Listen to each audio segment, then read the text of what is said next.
You've got some PS3 related stuff for us. I do, and that's actually something that's really cool, and that's the PS3 user interface. What's cool about this is a lot of people have taken sneak peeks with Gorilla Cam type stuff on YouTube and whatnot, but no one's actually ever plugged into the system and seen what it looks like straight from the source. We actually did. They gave us permission, and that's what we're going to bring you today. We're actually going to take a closer look at it. It sounds pretty good, and it's always better when you have permission. That way they can't arrest you for it.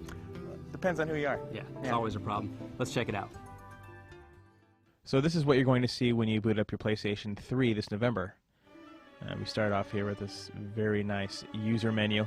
It's very similar to the PSP, as you can tell, and for the purposes of this demo, we had our pal Nikita show us his profile.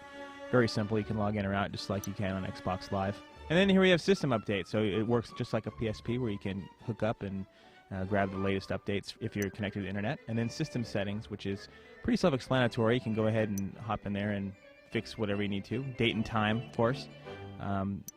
Also very explanatory. Nothing here out of the ordinary. Daylight savings time, you can turn it on or off. And then display settings, which the way we've got this connected right now, we might not want to mess with that yet.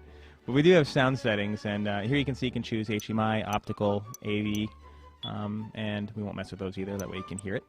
And it's very straightforward, as you can see, really easy to navigate, just like the PSP. And here we can mess with our network settings and internet connection. Very straightforward. Here's the game menu, which right now, since it's running off a debug system, isn't telling us the name, just showing us the directory. And then here's where you sign up. You can add friends from here. You can go ahead and sign into an account of your choice.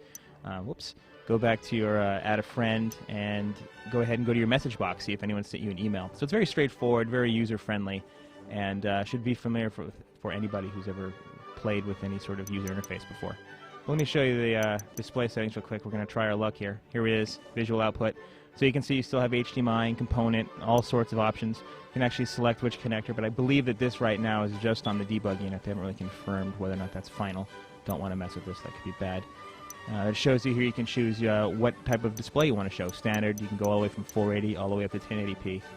And it's really straightforward, and I'm surprised at how easy it is just to connect and go ahead and do this. But what's it look like in game? What happens if you pull it up while you're in the middle of something? Well, we've got Untold Legends here to show you what that looks like. So we'll go ahead and pause. And it's very similar to the interface you've seen when you haven't started the game yet. You still have your users, your settings.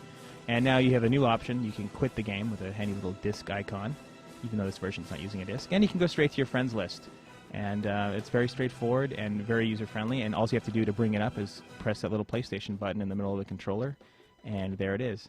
Now, if you notice, it looks a little plain, but when we were talking to Sony, they said that there is a plan to let you kind of customize your background, your wallpaper, so it looks a little bit different. They haven't really talked about the extent of how it's going to look different yet, but it definitely is going to have a bit of that user-defined flavor to it, so don't worry about having to stare at nothing but blue for the rest of your PlayStation 3's life.